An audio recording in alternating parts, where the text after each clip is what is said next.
Chris Paul scored 27 points and had 8 assists as the Rockets took a commanding 2-0 lead against the Timberwolves. But James Harden, who was so good in Game 1, was 2 for 18 from the floor. And for those of you that remember last season, Harden had a similar game that doomed the Rockets' season.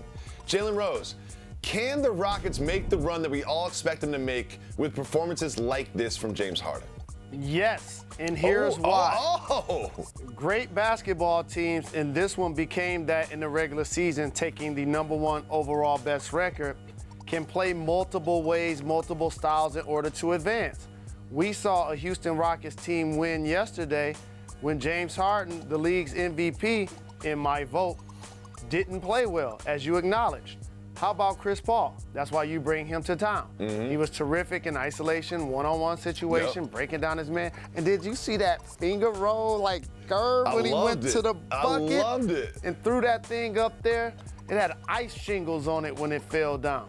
And how about a guy that was not in the league this year that is from Houston playing for his hometown squad? Gerald Green. 21 and 12. He was amazing. Had a double-double, making threes, playing with activity. When you have multiple players that can be productive, this gives you an opportunity to play well and still win, most importantly, when James Harden struggles.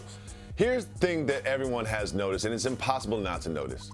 Karl-Anthony Towns has just not shown up in both games. What is happening with Karl-Anthony Towns? How does this man only have 5 points in Game 2 after he didn't perform well in Game 1? First, I want to give the Rockets defense credit in something I've never said, including James Harden, who had 3 steals and 3 blocks. What? But the thing that's made Karl-Anthony Towns truly struggle is positioning on the floor. Explain. If you look where he's shooting the ball from, it's from mid-range, not on the post. Is he capable of shooting from there? Of course. Can he make threes? Absolutely. But Nene and Capella have done a great job of pushing him off the box and making him a fadeaway jump shooter as opposed to a power player going near the basket. That is something that he must change as the series progresses. After Game 1, I certainly expected to see more post-ups from Towns. As you mentioned, I expected him to get the ball closer to the basket, take more shots closer to the basket, but that hasn't happened. As the series shifts back to Minnesota, what is Coach Thibodeau going to do to get Towns engaged? He's a young player. This is his first time being in the playoffs. So you'll see a lot of post-up action where he may do a down screen for Jimmy Butler or Teague or whatever the primary ball handler, whoever the primary ball handler is. Then you circle him and get him right on that box. And you say, get in there, big fella. Lift your hand up in the air, throw the ball to his hand, and allow him to play power basketball.